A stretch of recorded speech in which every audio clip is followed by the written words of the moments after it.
یہ سورہ رحمان کے دوسرے رکوع کی آیات ہیں جو اس وقت میں نے آپ کے سامنے تلاوت کی ہیں۔ فرمایا کل من علیہا فان۔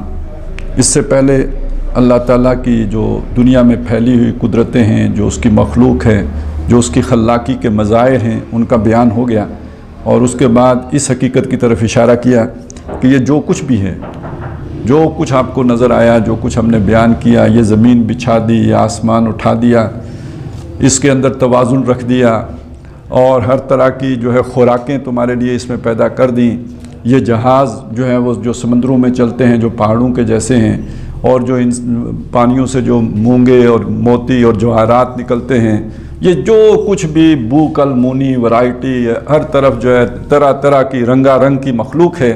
کل من علیہا فان، اس زمین کے اوپر جو کچھ ہے وہ فانی ہے۔ یہ اصل میں لفظ فانی ہی ہے، یہ نون کے ساتھ جو ہے نا دو زیریں آ گئی ہیں، تو اصل میں ایک زیر جو ہے وہ یہ کی جگہ پہ ہے، فانی جیسے ہم کہتے ہیں، تو اس یہ کو ہٹا کے تو اس نی کے ساتھ دوسری زیر لگا دی گئی ہے، فانین۔ اس طرح عربی میں اور بھی الفاظ استعمال ہوتے ہیں، جیسے کاظن، تو قاضی ہوتا ہے تو اسے کبھی کبھی قاضی بھی کہتے ہیں، کبھی کبھی کاظن بھی کہہ دیتے ہیں، تو اسی طرح یہاں پہ فانین تھا، فانین ہے تو یہ فانی تھا۔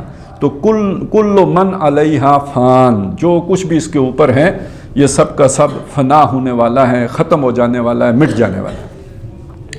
یہ قرآن مجید نے اس چیز کو بہت سی جگہوں پہ بیان کیا ہے، جیسے ایک بڑا واضح انداز ہے جو سورہ کہف میں ہمارے سامنے آتا ہے کہ انا جعلنا ما علی الارض زینۃ لہا، زمین کے اوپر جو کچھ بھی ہے ہم نے اس کو اس زمین کی رونق بنا دیا ہے، اس کی زینت بنا دیا ہے، اس کا سنگار بنا دیا ہے، اس کی یوں سمجھیے کہ زیبائش جیسے ہوتا ہے نا، سنگار کرنا، زیبائش کرنا، میک اپ کرنا، تو یہ زمین کو ہم نے یہ سارا جو ہے نا وہ سنگار کرا دیا ہے، میک اپ کرا دیا ہے۔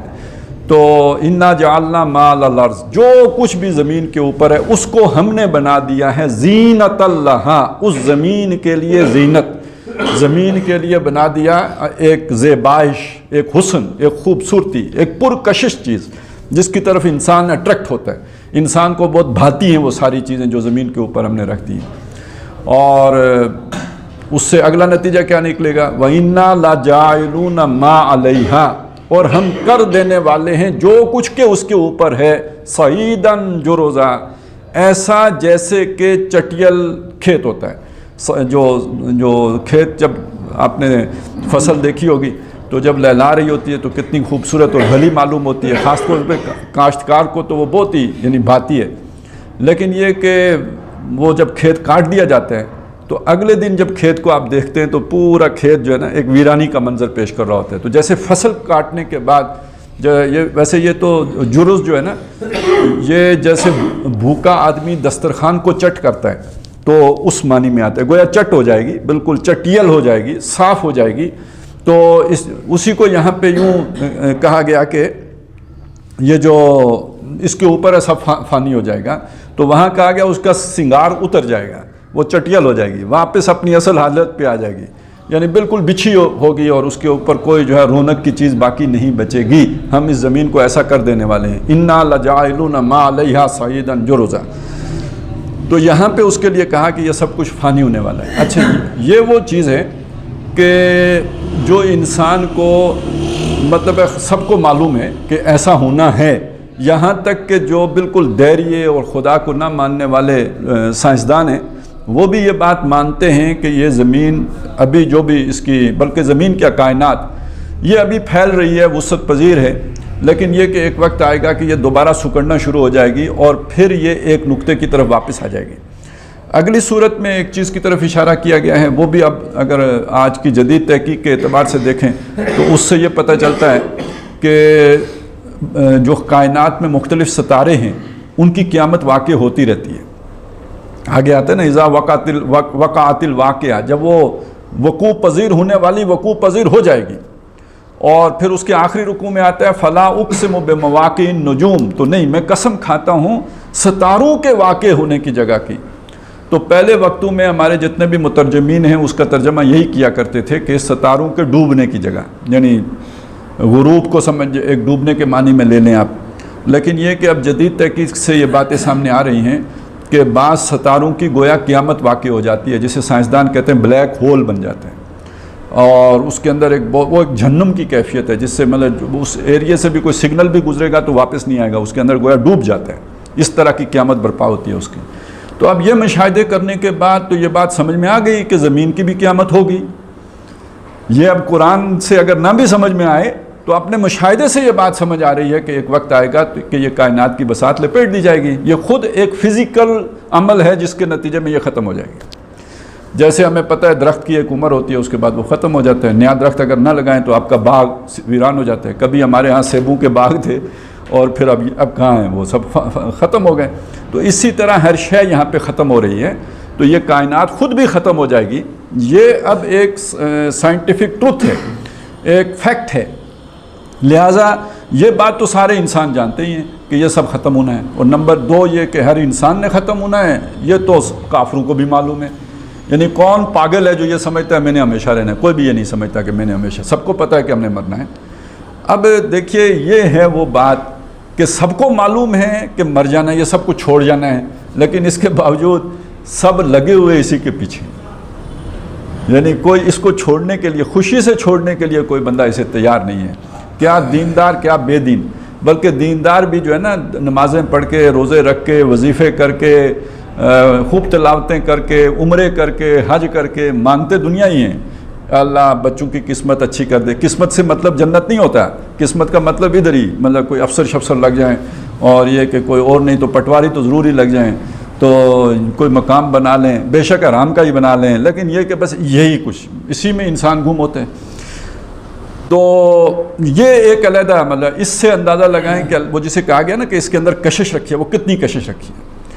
اور دوسری جگہوں پہ یہ بات کہی کہ یہ دھوکہ ہے، فریب ہے۔ آدمی اس کشش کے پیچھے دوڑا چلا جاتا ہے، کبھی بھی اس کی حسرت پوری نہیں ہوتی۔ مطلب آپ کو کوئی آدمی ایسا نہیں ملے گا کہ جو ہاتھ کھڑے کر کے کہہ سکے کہ میرا پیٹ بھر گیا ہے اور مجھے اب اس دنیا سے کوئی غرض نہیں رہی ہے اور میرا پیار ختم ہو گیا، میں رج گیا ہوں، میری پیاس بجھ گئی ہے اور مجھے اب کوئی غرض نہیں ہے۔ کوئی نہیں ملے گا آپ کو۔ ہر آدمی اسی دوڑ میں لگا ہوا نظر آئے گا، اور آخری عمر میں جب گویا جسے ہم کہتے ہیں نا کہ ٹانگیں قبر میں پہنچ گئیں، تو اس عمر میں جا کے تو یہ پیاس اور زیادہ شدید ہو جاتی ہے، پہلے سے بھی بڑھ جاتی ہے۔ اور اصل تو کمائی کرنے کا مزہ ریٹائرمنٹ کے بعد آتا ہے۔ ساری عمر کیا تنخواہ لیں گے، ریٹائرڈ ہونے کے بعد پھر خربوں اربوں کا کہانی چلتی ہے، اور اللہ تعالیٰ نے پھر کئی ملک ریاض پیدا کیے ہوتے ہیں جن کی نوکری کے سامنے جو ہے نا پچھلی ساری نوکری ہیج بیکار۔ تو یہ اللہ نے گویا بس اس دنیا کے اندر ایسی کشش رکھی ہے کہ جو عمر جا کے توبہ کرنے کی بنتی ہے، اس عمر میں انسان اور اس کے اندر ڈوب رہا ہوتا ہے اور پھنس رہا ہوتا ہے۔ تو یہ معلوم ہونا کہ یہ سب فنا ہے، لیکن اس کے بعد یہ بریک لگ جانا کہ اس فانی کے پیچھے بھاگنے کی کیا ضرورت ہے، یہ ہے حکمت، جسے اصلی حکمت کہتے ہیں۔ اگر ہم دیکھیں نا، ایک ہم حکمت اسے کہتے ہیں، ایک آدمی ہے بڑا سیانہ ہے جی، سیانے کا مطلب کیا ہوتا ہے؟ خوب پیسے کما لیتا ہے، بندے کو چکر دے لیتا ہے، اور یہ کہ فراڈ کر لیتا ہے، ٹھگ لیتا ہے، بندے کو جو ہے گھما لیتا ہے، اس کو ہم سیانہ کہتے ہیں۔ یہ قرآن مجید اس کو سیانہ نہیں کہتا ہے۔ قرآن مجید سیانہ اس کو کہتا ہے جس کو یہ حقیقت معلوم ہو گئی کہ یہ سارا کچھ فانی ہے، اس کی کوئی حقیقت نہیں ہے، اور اس کے ساتھ بس اتنا تعلق رکھنا ہے جتنی میری ضرورت ہے، اور زیادہ فکر اس کی کرنی ہے جو اس کے بعد آنے والا ہے، جو دائمی ہے، ابدی ہے، ہمیشہ ہمیشہ کا ہے۔ جس کو یہ سمجھ آ گئی اور اس پر وہ جازم ہو گیا، اس کا عمل اس کی سوچ کے مطابق ہو گیا۔ سوچ کچھ اور ہے، کرتا کچھ اور ہے، پھر نہیں، اس کا عمل بھی اس کے سوچ کے تابع ہو گیا۔ یہ شخص ہے کہ جو حکیم ہے قرآن کی نظر میں، یہ شخص ہے جسے قرآن اولو الالباب میں شامل کرتا ہے۔ یہ قومی یعقلون ہیں، تو یہ وہ لوگ ہیں کہ جن کو پھر قرآن کی بھی سمجھ آتی ہے۔ اس لیے کہ سورہ بنی اسرائیل میں یہ بات صاف بیان کر دی گئی کہ جو دنیا کی محبت میں گرفتار ہوتے ہیں ان کو قرآن سمجھ میں نہیں آتا۔ وَإِذَا قَرَأْتَ الْقُرْآنَ جَعَلْنَا بَيْنَكَ وَبَيْنَ الَّذِينَ لَا يُؤْمِنُونَ بِالْآخِرَةِ حِجَابًا مَسْتُورًا۔ اے نبی، جب آپ قرآن پڑھتے ہیں تو آپ کے درمیان اور جو لوگ آخرت پر ایمان نہیں رکھتے، یعنی دنیا میں کھبے ہوئے ہیں، دنیا کی محبت میں گرفتار ہیں، ان کے درمیان ہم ایک پردہ حائل کر دیتے ہیں۔ وہ پردہ نظر نہیں آتا۔ اب پردے کا مطلب کیا ہے؟ ایک ہی کلاس ہوتی ہے، استاد کوئی میتھ کا سوال یا کوئی بھی چیز سمجھا رہے ہوتے ہیں، 10 بچوں کو سمجھ آ رہی ہوتی ہے، 15 کو سمجھ نہیں آ رہی ہوتی. ایک بات بالکل سیدھی ہے، 5 آدمیوں کو سمجھ آ رہی ہوتی ہے، 5000 کو سمجھ نہیں آ رہی ہوتی. ہمارے سامنے بات ہوتی ہے نا، وہ کہتے ہیں یار یہ کیا پاگل ہیں، یہ کیا باتیں کر رہے ہیں، ان کو سمجھ نہیں آتی. تو یہ بیچ میں ایک پردہ ہوتا ہے کہ وہ قرآن کی بات اس طرح ان کے دل کے اوپر اثر نہیں کرتی. کیوں ہوتا ہے؟ یہ دنیا کی محبت کی وجہ سے ہوتا ہے. وَإِذَا قَرَأْتَ الْقُرْآنَ جَعَلْنَا بَيْنَكَ وَبَيْنَ الَّذِينَ لَا يُؤْمِنُونَ بِالْآخِرَةِ حِجَابًا مَسْتُورًا. اب حضور سے بہتر قرآن کون پڑھے گا؟ وہ جب پڑھتے ہیں تو ان کے دلوں کے اوپر پھر بھی اس کا اثر نہیں ہوتا. اور دوسری بات وَجَعَلْنَا عَلَىٰ قُلُوبِهِمْ أَكِنَّةً أَن يَفْقَهُوهُ. ان کے دلوں کے اوپر ہم ایک اور پردہ طاری کر دیتے ہیں کہ وہ سمجھ ہی نہیں سکتے. تو یہ سمجھ لیجئے کہ قرآن مجید کی سمجھ تو تب آنا صحیح معنی میں شروع ہوگی کہ جب دنیا کی حقیقت معلوم ہو جائے. اور دنیا کی حقیقت نہ معلوم ہو تو دل ایک زنگ کی کیفیت میں رہتا ہے، اس زنگ کی کیفیت میں بات سمجھ میں نہیں آتی. چلیں اسے یوں سمجھ لیں، یہ آپ کو پتہ نا یہ جو بیٹری ہوتی ہے گاڑیوں میں لگی ہوئی، اس کے اوپر ایک وہ آ جاتا ہے، تھوڑا زنگال سا آ جاتا ہے. تو وہ جو آپ نے ڈرائیور دیکھے ہوں گے گرم پانی اس کے اوپر ڈالتے ہیں، وہ نہ ہو تو کرنٹ نہیں پاس ہوتا. بیٹری میں کرنٹ ہے، تار بھی زندہ ہیں، وہ تھوڑا سا زنگ آ گیا، اب اس کی وجہ سے جو ہے وہ کرنٹ نہیں پاس ہو رہا. آپ سلف مارتے ہیں، گاڑی سٹارٹ نہیں ہو رہی. اب آپ اسے کھرچیں گے، ریگ بال ماریں گے یا پانی ڈالیں گے، کچھ کریں گے، اس کے بعد اسے فٹ کریں گے. اب آپ نے سلمان ٹھک ٹھک گاڑی سٹارٹ ہو گئی. انسان کے دل کا بھی یہی معاملہ ہے. یہ قرآن مجید ایک کرنٹ ہے، اس کا ایک ریسیور ہے جو اللہ تعالیٰ نے دل میں لگایا ہوا ہے. اس ریسیور کے اوپر جب زنگ آ جائے گا تو یہ قرآن مجید اس کے اوپر اس کی بے اثر ہو جائے گا. اس کا کوئی وہ کیا کہا کہ پھول کی پتی سے کٹ سکتا ہے ہیرے کا جگر، مرد ناداں پہ کلام نرم و نازک بے اثر، اس پر اس کا کوئی اثر نہیں ہوگا. چنانچہ قرآن مجید میں بھی ہے کہ یہ انسان کے گناہوں کی وجہ سے اس کے دل کے اوپر زنگ آ جاتے ہیں. کَلَّا بَلْ رَانَ عَلَىٰ قُلُوبِهِمْ مَا كَانُوا يَكْسِبُونَ.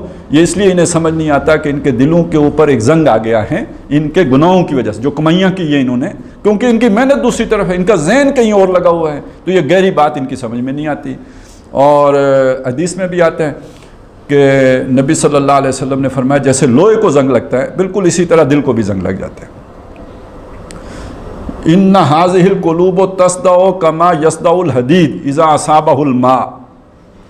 یہ دل بھی اسی طرح زنگ آلود ہو جاتے ہیں جیسے لوہے کو زنگ لگتا ہے جب اس کو پانی لگ جائے. قیل ما جلاؤھا یا رسول اللہ. پوچھا گیا اللہ کے رسول صلی اللہ علیہ وسلم ان کو صاف کرنے کا طریقہ کیا؟ زنگ تو ریگ مال سے ہم صاف کرتے ہیں، لوہے کا یہ دل کا زنگ کیسے صاف کریں؟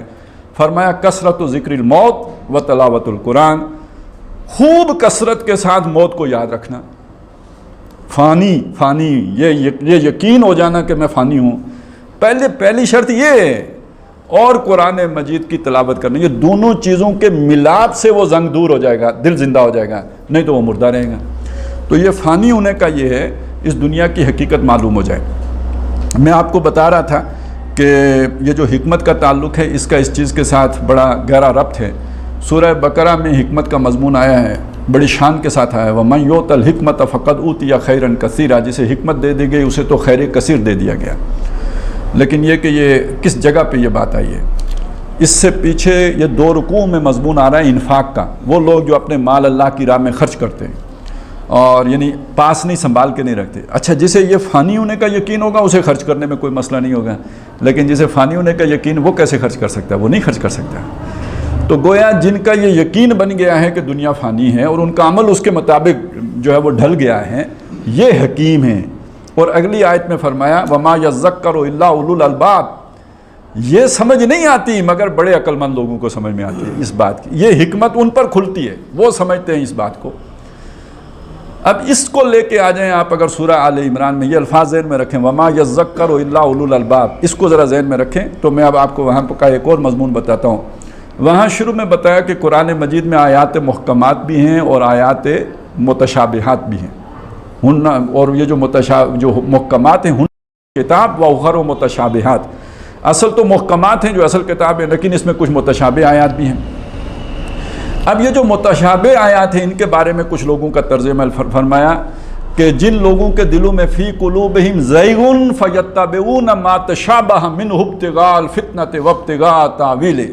جن لوگوں کے دلوں میں زیغ ہوتا ہے، کجی ہوتی ہے، یعنی وہی زنگ ہوتا ہے، دنیا کی محبت ہوتی ہے، اس کو فانی نہیں سمجھتے بلکہ اس میں ڈوبے ہوتے ہیں.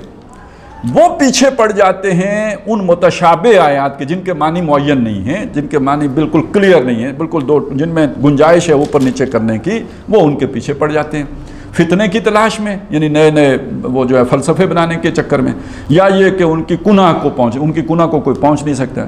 اب اللہ کی جہاں پہ مثال تمثیلات میں اللہ تعالیٰ کی ذکر آیا ہے، تو اب اللہ کی ذات کو تو کوئی نہیں سمجھ سکتا ہے، اب اس کی تعویل تک کوئی پہنچنے کی کوشش کرے گا تو سر مارے گا یا کہیں کسی کھائی میں گرے گا، وہ حقیقت تک تو نہیں پہنچ سکتا۔ لیکن یہ کہ جو لوگ ہیں جن کو اللہ تعالیٰ نے علم دیا ہے، ان کا معاملہ یہ ہے کہ وہ کہتے ہیں آمنا بہی کل من عند ربنا، یہ سب ہمارے رب کی طرف سے ہے اور ہم اس پر ایمان لائے ہیں، وما یذکر الا اولو الالباب، اور یہ نصیحت نہیں پکڑتے مگر اولو الالباب۔ اب سمجھ آئی اولو الالباب؟ حکمت اب جوڑ لیجئے، حکمت کا مطلب یہ ہے جن کو یہ سمجھ عطا ہو گئی، جن کے دل سے وہ زیغ ختم ہو گیا، یہ اولو الالباب ہیں۔ جو اولو الالباب ہے وہی حکیم ہے۔ ایسے ہی ایک حکیم حضرت لقمان تھے، وَلَقَدْ آتَيْنَا لُقْمَانَ الْحِكْمَةَ أَنِ اشْكُرْ، لیکن یہ حکمت کب ملے گی؟ جب آپ کے دل سے دنیا کی محبت نکل جائے گی۔ اگر دل میں دنیا کی محبت ہوگی، زیغ ہوگا، فی قلوبہم مرض، مرض ہوگا، پھر وہ فساد ہے، فتنہ ہے، پھر حکمت نہیں مل سکتی۔ حکمت تو ہے ہی ہے کہ دل سے دنیا کی محبت نکل جائے۔ تو اسی سے پھر انسان کے پردے ہٹتے ہیں آنکھوں سے نا، پھر اسے وہ چیزیں نظر آتی ہیں، پھر وہ قرآن بھی سمجھ میں آتا ہے۔ علامہ اقبال نے یہ جو دل کی نگاہ ہے اس کا ذکر کیا ہے، گاہ میری نگاہ تیز چیر گئی دل وجود، گاہ الجھ کے رہ گئی میرے توہمات میں۔ یہ جو میری نگاہ ہے کبھی دل وجود چیر گئی۔ یہ دل وجود کیا ہے؟ یہ کائنات کا وجود، یہ جو ہمارے سامنے جو حسن ہے، جو جسے کہنا نا زیبائش یا جو آرائش ہے، اس سے آگے نکل گئی، وہ حقیقت کبریٰ تک پہنچ گئی۔ یہ ہے نگاہ جہاں تک پہنچنی چاہیے تھی۔ گاہ میری نگاہ تیز، پوٹینشل ہے اس نگاہ کے اندر، چیر گئی دل وجود، گاہ الجھ کے رہ گئی میرے توہمات میں۔ یہ سارا کچھ وہم ہے، جس میں یہ فانی چیزیں ہیں نا، وہم ہے، لگتا ہے ہمیشہ ہمیشہ ہے نہیں، تو ایک وہم ہے، اس وہم کے اندر پھنس کے رہ گئی میری نگاہ، آگے نہیں جا سکی۔ یہ انسان کے ساتھ کیفیت ہے۔ اور پھر اقبال یہ بتاتے ہیں کہ کار جہاں بانی سے ہے دشوار تر کار جہاں بینی، دنیا بنانا، دنیا چلانا، دنیا کا انتظام اور انصرام کرنا، یہ جو کچھ بھی ہم کرتے رہتے ہیں، گھر بنایا، کاروبار بنایا، یہ سارا ایک ہمارا ایڈمنسٹریٹو مینیجریل جو رول ہے جس میں کہ ہم پڑے ہوتے ہیں، تو یہ کار جہاں بانی ہے۔ یا کوئی بادشاہ بن گیا، وہ بھی کار جہاں بانی کر رہا ہے۔ جہاں بان جیسے غلہ بان ہوتا ہے، تو اسی طرح جہاں بان یعنی دنیا کا انتظام کرنے والا۔ تو کار جہاں بانی سے ہے دشوار تر کار جہاں بینی، آپ اسے سمجھیں یہ ہے کیا، آپ اسے دیکھ سکیں، جو نظر آ رہا ہے وہ حقیقت اس کی کیا ہے۔ اے اہل نظر ذوق نظر خوب ہے، لیکن جو شے کی حقیقت کو نہ سمجھے وہ نظر کیا ہے۔ تو یہ وہ نظر کے جو اس کو دیکھ سکے، کار جہاں بینی، جہاں کو سمجھ سکے۔ تو کار جہاں بانی سے ہے دشوار تر کار جہاں بینی، جگر خون ہو تو چشم دل میں ہوتی ہے نظر پیدا۔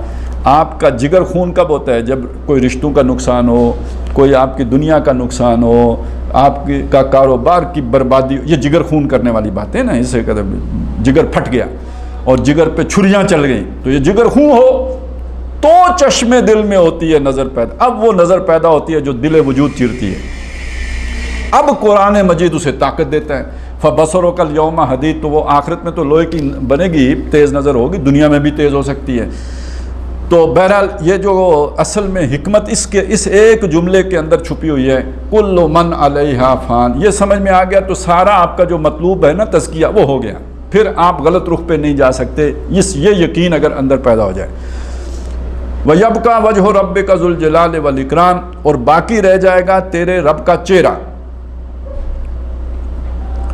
ذوالجلال جو بہت ہی جلال والا ہے، بہت ہی مقام مرتبے، بہت بزرگی والا ہے، والاکرام اور عزت والا ہے، اس کا چہرہ باقی رہ جائے گا۔ اور یہاں پہ چہرے کا مطلب کئی طرح سے آپ اس کو معنی کر سکتے ہیں، ویسے تو اس کی ذات کی طرف یہاں پہ اشارہ ہے، یعنی صرف چہرہ ہی، یعنی کہ اس کے، اور اس سے یہ مراد بھی نہیں ہے کہ اللہ تعالیٰ کا کوئی جسم ہوتا ہے، نہیں، ہمارے ہاں مطلب یہ بات تو بالکل واضح ہے کہ اللہ کے لیے جسم کا جو ہے نا خیال رکھنا یہ ایک نوع کا شرک ہے، کیونکہ اس کے اندر محدودیت آ جاتی ہے۔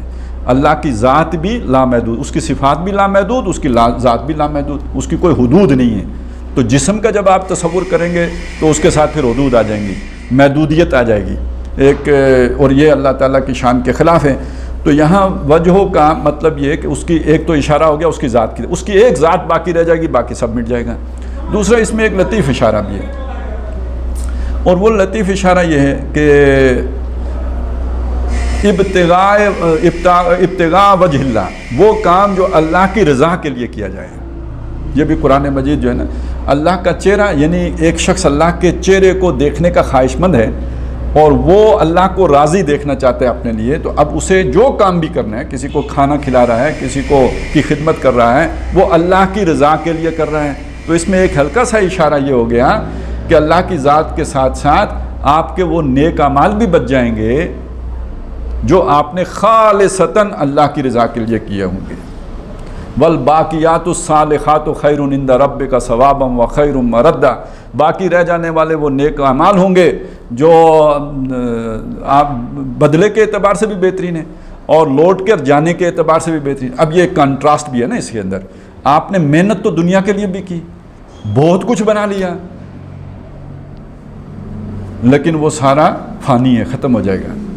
آپ نے اللہ کے لیے محنت کی، اللہ کی خوشنودی کے لیے محنت، وہ باقی رہ جائے گا، وہ نہیں ختم ہوگا، وہ آپ کے کام آئے گا، وہ اللہ تعالیٰ اس کو جو ہے نا آپ کی نجات کا ذریعہ بنائے گا، تو گویا وہ بھی باقی رہنے والی چیز ہے۔ وَيَبْقَى وَجْهُ رَبِّكَ ذُو الْجَلَالِ وَالْإِكْرَامِ فَبِأَيِّ آلَاءِ رَبِّكُمَا تُكَذِّبَانِ۔ اب اس میں نعمتوں کا بھی معاملہ ہو گیا اور اللہ کی قدرت کا بھی، اس کے کمالات کا بھی، ہر چیز کی طرف اشارہ ہو گیا۔ يَسْأَلُهُ مَنْ فِي السَّمَاوَاتِ وَالْأَرْضِ، اسی سے سوال کرتا ہے جو کوئی بھی آسمانوں میں اور جو کوئی زمین میں ہے۔ اب اگر آپ اس کا لفظی معنی لیں گے، بالکل لفظی معنی کریں گے تو پھر پریشانی لائق ہوگی کہ بہت سے انسان ہیں وہ اپنے زور بازو پر یقین کرتے ہیں، اللہ سے تو نہیں مانگتے۔ اچھا، کیڑے کو کیا پتہ ہے کہ میں نے اللہ سے مانگنا ہے؟ تو یہاں پہ بھی اصل میں ایک قرآن مجید کا اپنا ایک اسلوب ہے، اسے سمجھنے کی ضرورت ہوتی ہے۔ مطلب یہ ہے یہاں پہ کہ سوال کرنا زبان سے یا شعور سے سوال کرنا یہ مراد نہیں ہے، یعنی جو بھی سوالی ضرورت مند ہے، مجھے پانی چاہیے تو مجھے پانی کون دے گا، مجھے کھانا اور غذا چاہیے، مجھے کھانا اور غذا کون دے گا، مجھے آکسیجن چاہیے، مجھے آکسیجن کون دے گا، کیڑے کی جو ضرورت ہے اسے کون پورا کرے گا، پتھر میں کیڑے کو کون پالے گا۔ تو گویا ہر شے اپنے وجود سے سوالی ہے، اس کی ضرورتیں، وہ ضرورتیں پوری نہ ہوں تو اس کا کام نہیں بنتا، وہ زندہ نہیں رہ سکتی۔ تو اس کی زندگی کا سارا سامان پورا کرنا اس کے ذمہ ہے، وہ کرتے ہیں، سب کی ضرورتیں پوری کرتے ہیں۔ تو ہر شے اس کے سامنے سوالی ہے، مطلب یہ کہ ضرورت مند ہے، ہر شے کو اپنا وجود برقرار رکھنے کے لیے اس کی رحمت کی ضرورت ہے۔ جو اس کو نہ ماننے والے ہیں وہ بھی اس کی رحمت کے بغیر اپنا وجود برقرار نہیں رکھ سکتے، جو اسے جانتے ہی نہیں، سرے سے نہیں جانتے، ان کی بھی ضرورتیں وہی پوری کرتا ہے۔ جو اسے سمجھ سکتے ہی نہیں، جو چرند پرند حیوانات، ظاہر ہے وہ تو ان کا کوئی شعور ہی نہیں ہے، جو نہیں سمجھ سکتے ان کی ضرورتیں بھی وہی پورا کرتا ہے۔ تو یہ ہے یسألہ، سوال کرتا ہے اسی سے، من فی السماوات والارض، جو آسمانوں میں ہے جو زمین میں ہے۔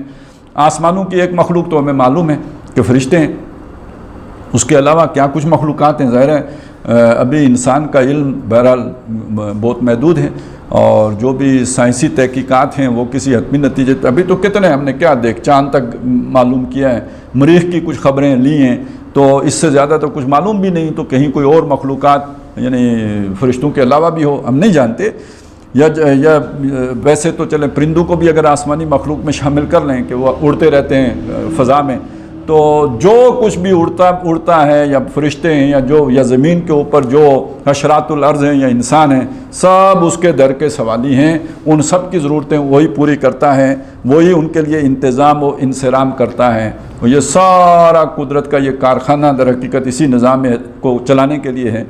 اور خدایا خدائی درد سر ہے، یہ اہتمام میں خشک و تر ہے۔ تو یہ سارا انتظام و انصرام کوئی آسان کام نہیں ہے، لیکن یہ کہ وہ کر رہا ہے، یہ اس کی قدرت ہے۔ یہ وہ فَبِأَيِّ آلَاءِ رَبِّكُمَا تُكَذِّبَانِ کا اندازہ لگائیے۔ یسألہ من فی السماوات والارض، کل یوم ہوا فی شان، ہر روز وہ ہوتا ہے ایک نئی شان پر. اب شان اس کی طرف ہم بعد میں آئیں گے، پہلے یہ روز کو طے کر لیتے ہیں. ایک روز ہمارا ہے یہ زمین کا 24 گھنٹے کا روز، دن، ہر دن کہیں چلیں، روز مشکل ہے اگر تو ہر دن یہ 24 گھنٹے کا ہوتا ہے. لیکن یہ کہ مریخ کا دن بھی 24 گھنٹے کا ہو یہ ضروری نہیں ہے. سورج کا دن اور کائنات کا دن اور اللہ کا دن، اچھا اللہ کے دن بھی کوئی ایک دن کی یعنی ایک کوئی اس کی مقدار نہیں بتائی گئی ہے. یہ بھی بتایا گیا ہے کہ اللہ کا ایک دن تمہارے 1000 سال کے برابر ہے. یہ کم سے کم مقدار آئی ہے. ایک مقدار 10,000 سال کی بھی آئی ہے، ایک مقدار 50,000 سال کی بھی آئی ہے. 50,000 سنۃ مما تعدون، 50,000 سال تمہاری گنتی کے مطابق یہ اللہ کا ایک دن ہے. تو اس کا کیا مطلب ہوگا؟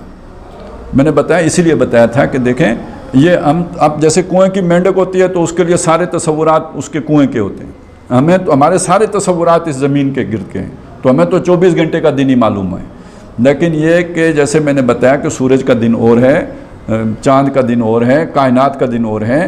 تو اب اللہ کے دن بھی کوئی ایک اس کا نہیں ہے. ایک سطح پر 1000 سال کا ہے، ایک سطح پر 10,000 سال کا ہے، ایک سطح پر 50,000 سال کا ہے. یہ اللہ کے دنوں کی مقدار ہے. اب یہاں اس سے مراد ہمارا دن ہے یا اللہ کا دن ہے، تو بہرحال یہ بات تعین کے ساتھ تو معلوم نہیں ہو سکتی. ایک آپ قیاس کر سکتے ہیں، اندازہ کر سکتے ہیں، ہر شخص اپنے اپنی سوچ کے مطابق کر سکتا ہے. لیکن اگلی جو بات ہے وہ یہ ہے کہ ہوا فی شان. اب اس کا معنی کیا کریں؟ شان کا لفظ ہمارے ہاں جیسے اونچی شان والا اس معنی میں استعمال ہوتا ہے. کسی کا مقام، مرتبہ، اس کی جو سٹیٹس، حیثیت، شان کو ہم اس کے ساتھ جو ہے صلاحیتیں تو حسب، نسب، ان چیزوں کے ساتھ جوڑ کر ہم شان کا، بڑی شان والا بندہ ہے جی. یا یہ کہ تھوڑا اس کے ساتھ جو اس کے جو ایٹیکیٹس ہیں، کوئی ناز نخرہ ہے، شان کو اس بڑی شان مارنا اس معنی میں بھی استعمال کر لیتے ہیں. تو قرآن مجید میں یہ لفظ جو ہے اس سے مختلف معنی میں استعمال ہوا ہے. اور اس کا معنی ہم کر سکتے ہیں جیسے ہوتا ہے نا جی معاملہ، کام، پروجیکٹ، یعنی پروجیکٹ اس کے لیے صحیح ترین لفظ ہے. اور یہ لفظ جو ہے استعمال ہوا ہے ہمارے لیے اس میں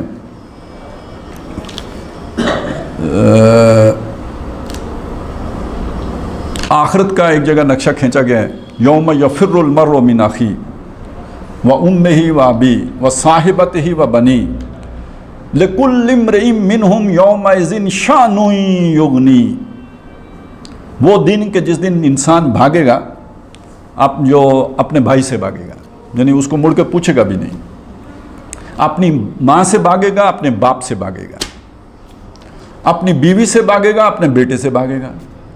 لکل امرئ، ہر شخص ہوگا، منہم، ان میں سے جو بھی شخص، یومئذ، اس دن، شان، ایک کیفیت میں، ایک کام میں، ایک سرگرمی میں، ایک دھندے میں، یغنی، جو اسے باقی سب سے بے نیاز کر دے گا سوائے اپنی ذات کے. اور جس کام میں لگا ہوگا اس کے علاوہ ہر شے اس کی نگاہوں سے اوجھل ہو جائے گی.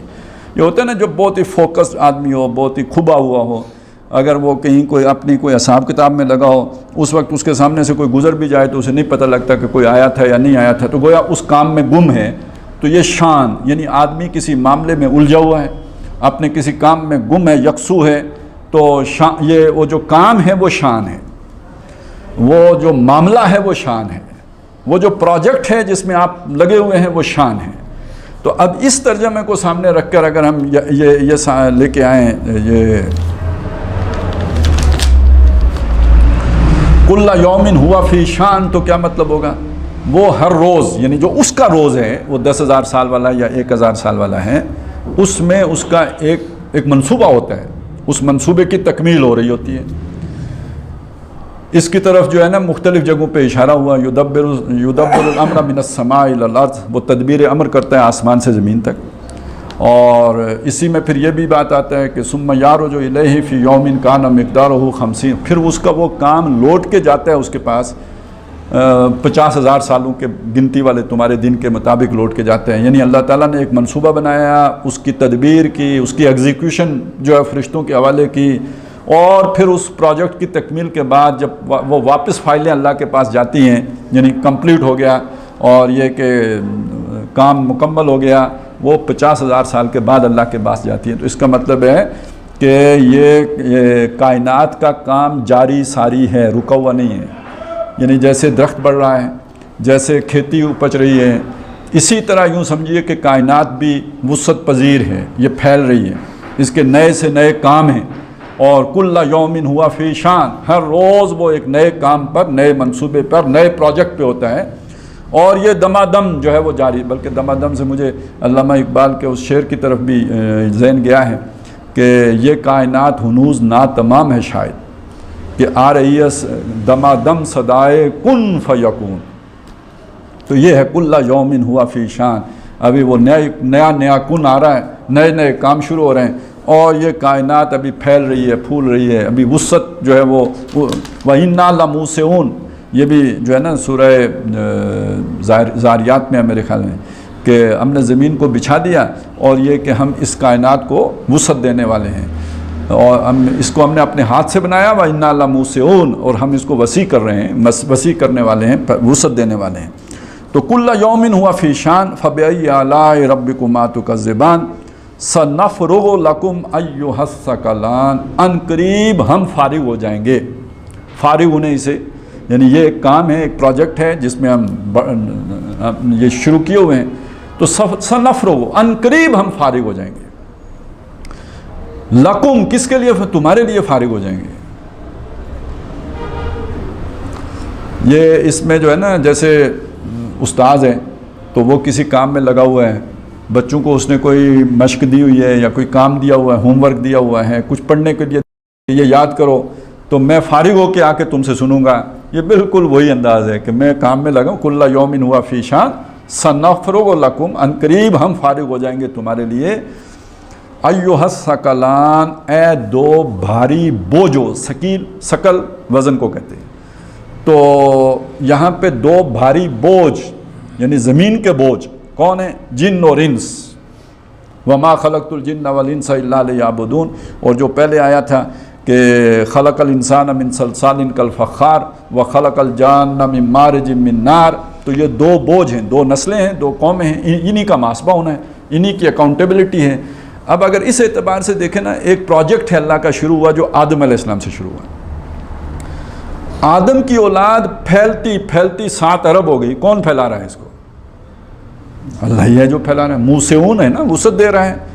اب آگے پتہ نہیں 10 ارب تک پہنچے گی، 15 ارب تک پہنچے گی، کہاں تک جائے گی ہم نہیں جانتے، اللہ کا پروجیکٹ ہے کہاں تک لے کے جائے گا، لیکن ایک وقت تو آئے گا نا، کل من علیہا فان، اب یہ ساری بساط اس نے لپیٹنی ہے، تو جب لپیٹے گا تو پھر فارغ ہو جائے گا، تو پھر اب اکاؤنٹیبلٹی ہوگی۔ آدم علیہ السلام سے لے کر یہاں تک سب کے سب اللہ کے سامنے پیش ہو جائیں گے، اور وَعُرِضُوا عَلَىٰ رَبِّكَ صَفًّا، حاضر ہو جائیں گے، پیش کر دیے جائیں گے اپنے رب کے سامنے، صفیں باندھے کھڑے ہوں گے، بالکل جو ہے نا لائنوں کے اندر کھڑے ہوں گے، اور اللہ تعالیٰ فرمائے گا لَقَدْ جِئْتُمُونَا كَمَا خَلَقْنَاكُمْ أَوَّلَ مَرَّةٍ، ہم تمہیں لے آئے نا واپس جیسے تمہیں پہلی مرتبہ پیدا کیا تھا، اس دنیا میں آنے سے پہلے جو سب کے سب کو اکٹھا پیدا کیا تھا، اسی طرح آج پھر اکٹھے ہو گئے نا سب کے ساتھ۔ لَقَدْ جِئْتُمُونَا كَمَا خَلَقْنَاكُمْ أَوَّلَ مَرَّةٍ بَلْ زَعَمْتُمْ أَن لَّن نَّجْعَلَ لَكُم مَّوْعِدًا، تمہیں زوم ہو گیا تھا کہ تمہارے لیے کوئی وعدے کا وقت مقرر ہی نہیں ہے، لیکن آج ہمارے سامنے کھڑے ہو گئے نا، کیونکہ تم کھپ گئے تھے دنیا میں، لگ گئے تھے ادھر، کھو گئے تھے ادھر، تمہاری سوچیں گم ہو گئی تھیں، یہ دن تمہیں یاد ہی نہیں رہتا۔ اور پھر وہاں پہ وَوُضِعَ الْكِتَابُ، اعمال نامہ لا کے رکھ دیا جائے گا، کتاب وضع کر دی جائے گی، یعنی یوں سمجھے کہ وہ اسکرینیں لگ جائیں گی سب کی، اپنا اپنا اعمال نامہ دیکھو، اور جو لوگ ہوں گے جنہوں نے جو اسے دیکھیں گے تو وہ کہیں گے مال حاضر کتاب، یہ کیا اعمال نامہ ہے، لا یغادر صغیرۃ ولا کبیرۃ الا احصاھا، اس نے نہ کوئی چھوٹی بات چھوڑی ہے نہ کوئی بڑی بات، مگر سب کا سب اس نے جو ہے وہ لکھ کے رکھا ہوا ہے، سب جو سب کا احاطہ کر رکھا ہے، سب کو گن رکھا ہے۔ وَوَجَدُوا مَا عَمِلُوا حَاضِرًا، جو عمل انہوں نے کیا ہوگا اپنے سامنے پائیں گے، اس کو حاضر موجود پائیں گے۔ تو یہ ہے یعنی فارغ ہو کے پھر تمہیں تمہارا اعمال نامہ تمہارے سامنے پیش کر دیا جائے گا۔ فَبِأَيِّ آلَاءِ رَبِّكُمَا تُكَذِّبَانِ، یا معاشر الجن والانس. اب یہ آیت اس پر شروع میں کافی تفصیل سے بات ہو چکی تھی، لیکن یہ کہ اس تناظر میں اس کو ایک دفعہ ترجمہ کر دیتا ہوں میں. اے جن و انس کی جماعت، یعنی جماعتوں، بلکہ یہ دو جماعتیں ہو گئی نا، کہ یہ ثقلان آ گیا تو دو جماعتیں ہیں، اور تو کذبان بھی آ رہا ہے. تو اے جنوں اور انسانوں کی جماعت، ان استطاعتم، اگر تمہاری استطاعت ہے یعنی تمہارے بس میں ہے، اگر تم سے ہو سکے، ان تنفذوا من اقطار السماوات والارض، کہ تم آسمانوں اور زمین کے کناروں سے نکل جاؤ. آسمان اور زمین جب اکٹھے آتے ہیں، اس طرح جو قرآن مجید میں اکثر جگہوں پہ آپ کو نظر آئے گا، خلق السماوات والارض اور خلق السماوات والارض بالحق، تو یہ جیسے یہاں پہ بھی اقطار السماوات والارض، تو اس سے مراد پوری کائنات ہوتی ہے. کون و مکان، سارے کا سارا اس سے مراد ہے، یعنی پوری کائنات. تو اگر اے انسانوں اور جنوں تمہارے بس میں ہے کہ تم آسمانوں اور زمین کے کناروں سے یعنی کائنات سے باہر نکل جاؤ. یہ کائنات اللہ نے بنائی، اس پر اس کی حکمرانی ہے. اللہ سے بچنے کا اب ایک ہی طریقہ ہے کہ تم اس جو بھی اللہ کی بادشاہت ہے اس سے نکل جاؤ. فرمایا لا تنفذون الا بسلطان، تم نہیں نکل سکتے مگر سلطان، ایک سند کے ساتھ. اس کا یہ ترجمہ کیا گیا ہے، لفظ سمجھ لیجئے، یہ تسلط سے لفظ، یعنی تسلط اسی لفظ سے بنا ہے. کوئی شے کسی پہ مسلط ہو گئی، یہ تسلط ہے. اور سلطان اتھارٹی، یعنی وہ اتھارٹی جو آپ کو کوئی تسلط دے دے، جو آپ کو غلبہ دے دے، تو حکم. اس لیے پھر سلطان جو ہے وہ بادشاہ کو بھی کہتے ہیں، اس کے پاس ایک اتھارٹی ہوتی ہے، قوت نافذہ ہوتی ہے، وہ جو چاہے اپنا حکم نافذ کر دے. بادشاہ کو بھی سلطان کہتے ہیں. اور اسی طرح سلطان دلیل کو بھی کہتے ہیں، ایسی دلیل جو آپ کی بات کو منوا دے، یعنی جس سے آپ کی بات ثابت ہو جاتی ہو، جس سے گویا آپ کو غلبہ حاصل ہو گیا، دوسرے کی دلیل کٹ گئی، آپ کی دلیل غالب ہو گئی، یہ بھی سلطان ہے. اور یہاں سلطان جیسے کہ سیاق و سباق سے معلوم ہوتا ہے، یعنی ہماری اپنی سوچ کے قرآن نے ہمارے نزدیک آ کے بات کی ہے نا. تو ہمارے ہاں کیا ہے کہ یہ ہمارا ملک ہے، اس ملک کے اندر گھومنے پھرنے کی ہمیں اجازت ہے، لیکن آپ جب ملک کی سرحدوں سے باہر جائیں گے تو آپ کو اب سلطان چاہیے، پاسپورٹ، اس کے اوپر ویزا، اس کے بغیر آپ باہر نہیں جا سکتے. یہ سلطان ہے. یہ پاسپورٹ کے اوپر لگا ہوا ٹھپا، یہ وہ سلطان ہے جس کے بعد آپ کے لیے ممکن ہوتا ہے کہ آپ اس ملک کی سرحدوں سے باہر نکل سکیں. اچھا، ایک آدمی ہے کہ وہ اشتہاری ہے، اس کو اپنا علاقہ چھوڑنے کی اجازت نہیں رہتی. اب اگر اس نے علاقہ چھوڑنا ہے تو وہ تھانے جائے گا، جا کے وہاں سے اجازت لے گا، تو پھر وہ اپنے تھانے کی حدود سے باہر جائے گا. یہ اس کی سلطان ہو گئی. اس سلطان کے بغیر وہ اپنا علاقہ نہیں چھوڑ سکتا. لیکن آپ کو معلوم ہے کہ لوگ بھاگ بھی جاتے ہیں. موسیٰ علیہ السلام جو ہے فرعون کے علاقے سے نکل گئے تھے. تو گویا انسانوں کے اندر یہ تصور موجود ہے کہ آپ بغیر ویزے کے بھی، بغیر سلطان کے بھی سرحد عبور کر کے کسی دوسرے ملک سے نکل کے، مطلب کسی دوسرے ملک میں جا سکتے ہیں. آپ قانون کی گرفت سے، اس ملک کے قانون کی گرفت سے نکل جاتے ہیں. تو یہ ایک تصور میں بیک آف دا مائنڈ انسانوں کے یہ چیز ہے. تو اللہ نے کہا تم میرے باغی ہو گئے تو پھر بچنے کی صورت تو یہی ہے نا کہ میرے ملک سے بھاگ جاؤ، جیسے موسیٰ علیہ السلام مصر سے نکل گئے تھے. تو اگر یہ تمہارے لیے ممکن ہے تو ٹرائی مارو.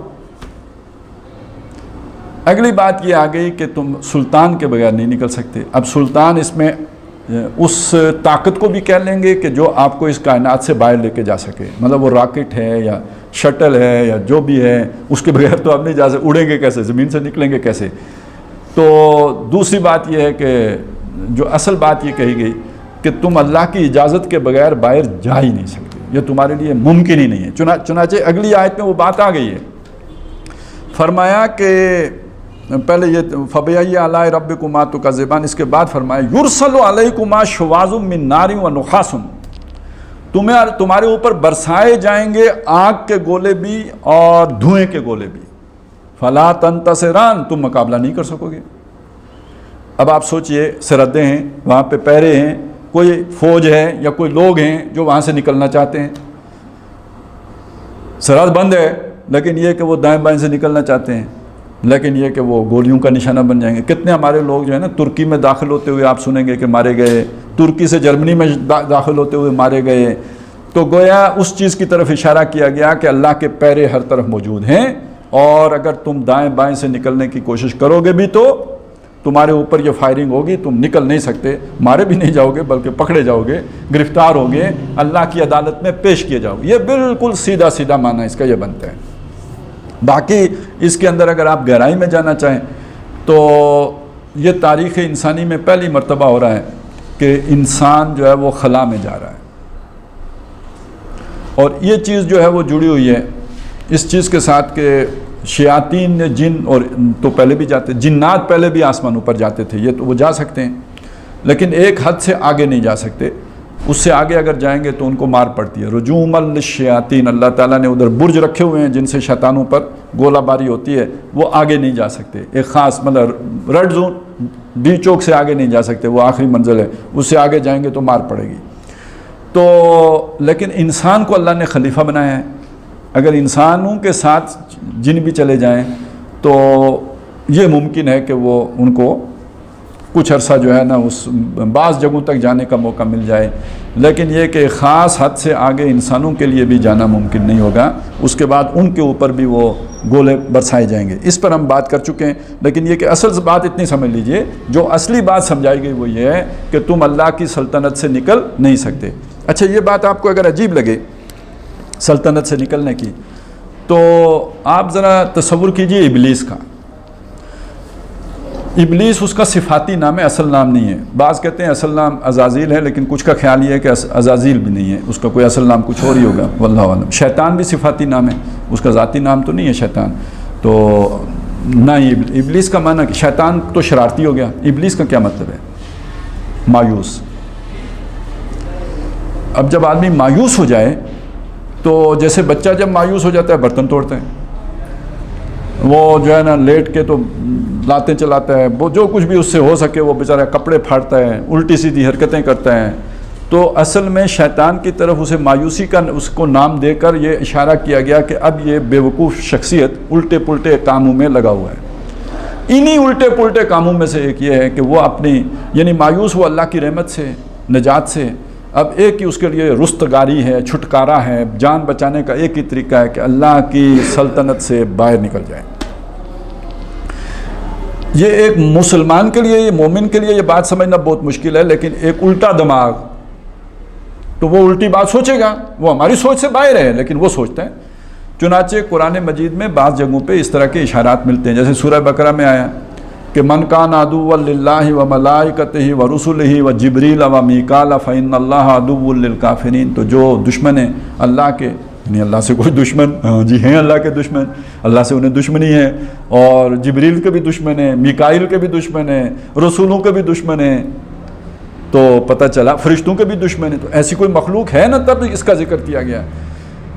تو عام طور پہ وہاں چونکہ یہودیوں ہی کے سیاق و سباق میں یہ بات آئی ہے تو اس لیے ہم سمجھتے بھی یہی ہیں کہ یہودیوں ہی کی بات ہے، لیکن یہ کہ حدیث میں تو یہ بھی آیا نا کہ آخری زمانے میں ایک قوم ہوگی یاجوج ماجوج، اور وہ آخری وقت میں آسمان کی طرف اپنے تیر چلائیں گے، آج آپ سمجھ سکتے ہیں میزائل چلائیں گے، اور وہ تیر چلا کر وہ یہ بات کہیں گے کہ ہم نے زمین والے تو ختم کر دیے، آسمان والے کو بھی ختم کریں، یعنی وہ جو میزائل چلائیں گے وہ نعوذ باللہ نقل کفر نباشد اللہ کو قتل کرنے کے لیے چلائیں گے، اور اللہ تعالیٰ ان کے ان تیروں کو خون آلود کر کے واپس کر دے گا، یعنی ان کے یوں سمجھ لیجئے کمپیوٹر پہ آ جائے گا کہ ٹارگٹ ہٹ ہو گیا۔ یہاں تک انسان کی سوچ جائے گی، تو حدیث میں نہ ہوتا تو ہم یقین ہی نہ کرتے۔ تو کچھ لوگ ہیں جو یعنی صرف زمین والوں کو ختم کرنا اب کیا مشکل رہ گیا ہے، اصل میں تو سٹار وار ہے، اور اصل میں تو وہ ہے نشانہ، تبھی ان کی رستگاری ہو سکتی ہے، تبھی وہ بچ سکتے ہیں۔ تو بہرحال سوچنے میں کیا حرج ہے، اور لوگوں نے سوچا ہے اور وہ کام ہو رہا ہے۔ اب انسان کی آپ اندازہ نہیں لگا سکتے کہ ٹیکنالوجی کہاں پہنچ چکی ہے۔ اب پتہ نہیں، یہ بہرحال کانسپریسی لوگ کہہ کے اسے بیان کرتے ہیں، لیکن یہ کہ یہ باتیں آتی ہیں کہ ایک ٹیکنالوجی، ہارپ ٹیکنالوجی، اس کی مدد سے جو ہے موسم تبدیل کیے جا سکتے ہیں، اس کی مدد سے جو ہے زلزلے لائے جا سکتے ہیں۔ اچھا، یہ جب باتیں ہم کرتے ہیں تو خود ہمارے دیندار لوگوں کو ان باتوں کا یقین نہیں آتا، لیکن آپ حدیثیں دجال والی کیوں بھول جاتے ہیں جس میں موسموں کے اوپر دجال کا کنٹرول ہوگا، زمین کے اوپر اس کا اختیار ہوگا، جس کو چاہے گا اس سے فصل اگائے گا، جس کو چاہے گا جو اس کو ویران کر دے گا، موسموں کے اوپر اس کا اختیار ہوگا، جہاں چاہے گا بارش برسائے گا، جہاں چاہے گا بارش روک دے گا۔ تو اس سے یعنی اس کا مطلب یہ ہے کہ یہ چیزیں انسانوں کے بس میں آ جائیں گی. اور یہاں اب اگر کوئی آج ایسی باتیں چل رہی ہیں تو یہ بالکل ہی کوئی بے تکی باتیں نہیں ہیں، یہ ہوگا، اس درجے کی بغاوت ہوگی. لیکن بالآخر یہ ایسا کبھی نہیں ہو سکتا کہ یہ اللہ کے مقابلے میں سرخرو ہو جائیں اور یہ کہ اللہ کو شکست دے دیں اور اپنی اتھارٹی، اپنی سلطان اور سلطنت قائم کر لیں اور اللہ کی سلطنت اور سلطان ختم کر دیں. لا تنفذون الا بسلطان فبأي آلاء ربكما تكذبان يرسل عليكما شواظ من نار ونحاس فلا تنتصران فبأي آلاء ربكما تكذبان. تو اب یہ جو سارا کشمکش اور کشاکش اور جھگڑا اور جہاد اور قتال و مقاتلہ ہو رہا ہے، اس کا انجام کیا ہوگا؟ فَإِذَا انشَقَّتِ السَّمَاءُ، جب آسمان پھٹ جائے گا. دیکھیے پہلے اس کا توازن ہے نا جو قائم کیا گیا، جو پہلے آ گیا وَالسَّمَاءَ رَفَعَهَا وَوَضَعَ الْمِيزَانَ، آج وہ توازن اس کا قائم ہے. ایک وقت آئے گا یہ پھٹ جائے گا، اس کے اندر شگاف پڑ جائیں گے. اور فَكَانَتْ وَرْدَةً كَالدِّهَانِ، وہ زردی مائل ہو جائے گا جیسے تلچھٹ ہوتی ہے، تیل جو مطلب اس کا جو نیچے جو رہ جاتا ہے. یا آپ یوں سمجھ لیجئے کہ جیسے جانور کا چمڑا اتارتے ہیں تو اس کے بعد جیسے اس کی وہ نظر آ رہا ہوتا ہے گوشت، تو اس طرح جو ہے وہ آسمان نظر آ رہا ہوگا، گویا اس کی چمڑی اتر گئی، اب پیچھے جو بھی اس کی صورت رہ گئی. یہ کوئی منظر اس طرح کا ہوگا. اس لیے کہ جو ابھی ہم سبز آسمان دیکھ رہے ہیں، نیلا آسمان، تو اصل میں یہ کوئی چھت ہے نہیں، یہ ہماری نگاہوں کی حد ہے. یہاں پہ جا کے اس طرح نظر آنا شروع ہو جاتا ہے. ایک اقبال نے کہا نا، ایک ردائے نیلگوں کو آسمان سمجھا تھا میں، یعنی مجھے یہ لگا کہ یہ آسمان ہے، حالانکہ ایسی بات ہے نہیں. تو یہ تو ایک بس ہمارے آنکھوں کے آگے ایک اس طرح کی چیز جو ہے وہ آ جاتی ہے. تو اس کا رنگ بدل جائے گا. ابھی یہ اس کا جو بھی نیلگوں رنگ ہے تو یہ رنگ بدل کے زردی مائل ہو جائے گا.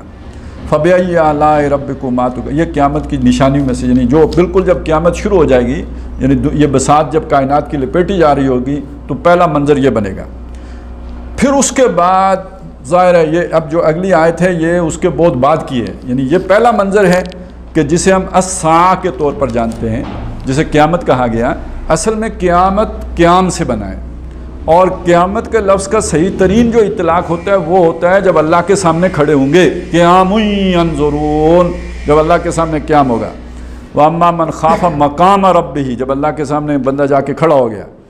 تو قیامت اصلاً وہ ہے، لیکن عام ہماری بول چال میں اور بعض مطلب قرآن مجید میں بھی، بعض جگہوں پہ حدیث میں بھی اس معنی میں بھی استعمال ہو گیا قیامت کا لفظ کہ جو جس کے لیے قرآن میں بالعموم الساعہ کا لفظ آیا ہے، یعنی وہ گھڑی.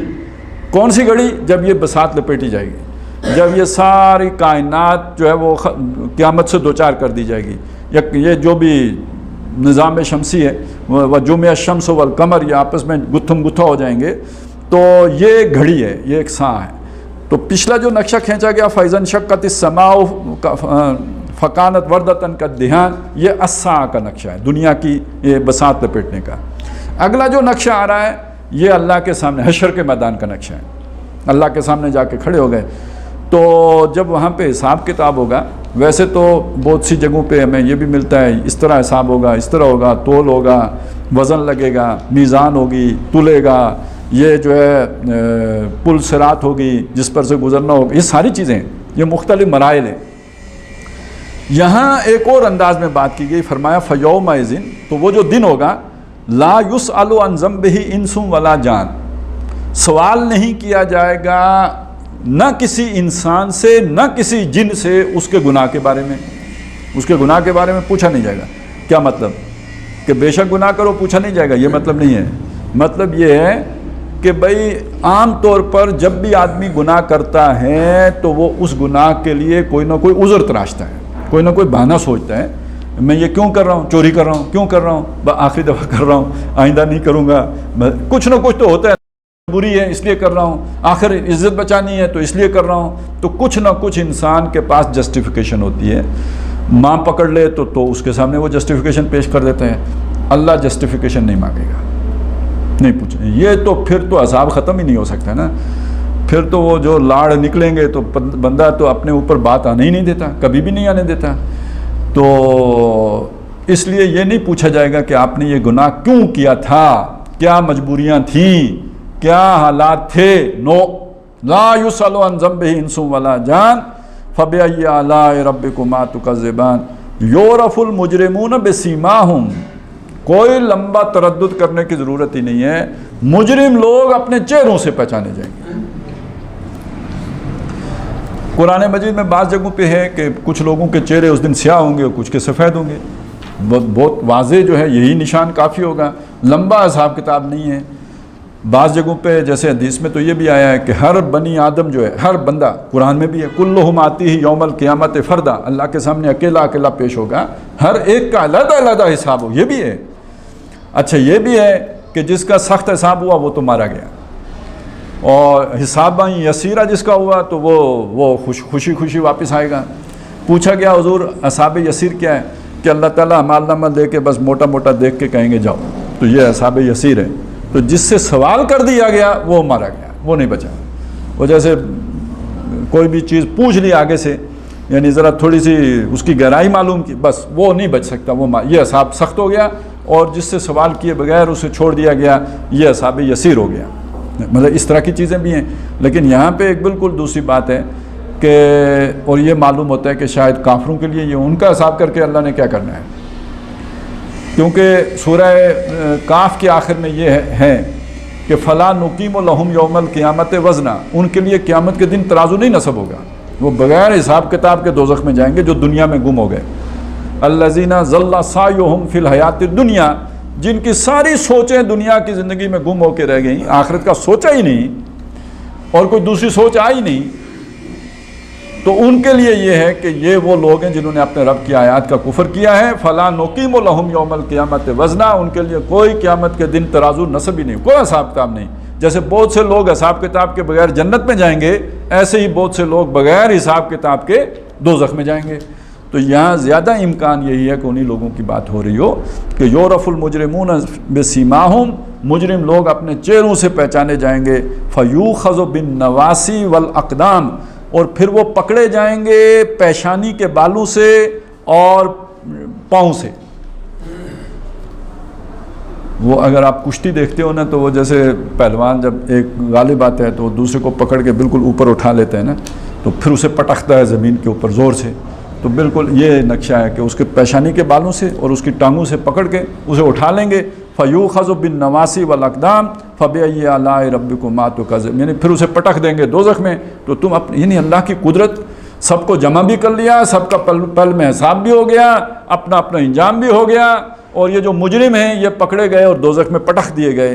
ھذہ جہنم التی یکذب بہا المجرمون، یہ وہ دوزخ ہیں جس کو یہ مجرم لوگ جھٹلایا کرتے تھے. اب اس ایک جملے میں بڑی بات آ گئی ہے کہ جو دوزخ کو جھٹلائے گا نا، دنیا میں جرائم وہی کر سکتا ہے.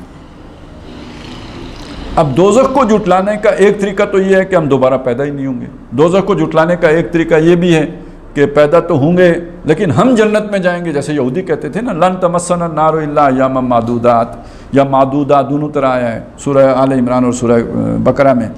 تو یا یہ کہ ایک طریقہ یہ ہے کہ اللہ غفور رحیم ہے، کسی دوزخ میں نہیں ڈالے گا. تو جب یہ فکر ہی ختم ہو گئی کہ مجھے دوزخ میں ڈالا جا سکتا ہے، تو اس کے بعد حرام خوری کرنے میں کیا رکاوٹ باقی رہے گی؟ پھر جرم سے کیوں آدمی باز رہے گا؟ کرے گا اس لیے کہ میں تو بخشایا ہوں. لیکن جسے یہ ڈر ہو کہ دوزخ میں جا سکتا ہوں، وہ ہے کہ جو پھر بچے گا، وہ جرم سے بچے گا، اپنے آپ کو بچائے گا. تو جو مجرم ہیں وہ جھٹلایا کرتے تھے دوزخ کو، نہیں مانتے تھے، اسے رد کرتے تھے. یطوفون بینہا و بین حمیم آن، لیکن آج کے دن وہ طواف کر رہے ہیں، چکر کھا رہے ہیں، دو جگہوں میں جا رہے ہیں. یعنی دوزخ کے اندر یہ دو مقامات ہیں. اور ایک یہ ہے کہ وہ جسے خود دوزخ کہیں، جہاں وہ دہک رہی ہے، آگ ہے، اور دوسرا وہیں پہ ایک چشمہ ہے یا کھولتا ہوا پانی ہے کہ جس کے اندر وہ جہاں سے وہ جا کے پانی پئیں گے. اس لیے کہ اگلی صورت میں ذرا اس کی تفصیل آ گئی ہے کہ فرمایا کہ وہ جو کہتے تھے نا کہ اوا آباؤنا الاولون، کہ ہم سب دوبارہ پیدا ہو جائیں گے، ہمارے پچھلے آبا اجداد سارے واپس آ جائیں گے. قل ان الاولین والآخرین، کہہ دیجئے کہ پہلے بھی اور بعد والے بھی، لمجموعون، سب کے سب جمع ہوں گے الی میقات یوم معلوم، ایک معلوم دن کی ملاقات پر سب جمع کر دیے جائیں گے. ثم انکم ایھا الضالون المکذبون، پھر اے گمراہو جھٹلانے والو، لآکلون من شجر من زقوم، تم لازماً کھاؤ گے زقوم کے درخت کا کھانا. فمالئون منھا البطون، پھر اس سے پیٹوں کو بھرو گے، خوب بھرو گے، بھوک نہیں مٹے گی، کھاتے چلے جاؤ گے لیکن بھوک نہیں، ایک کانٹوں والا کھانا کھاؤ گے بھوک نہیں مٹے گی.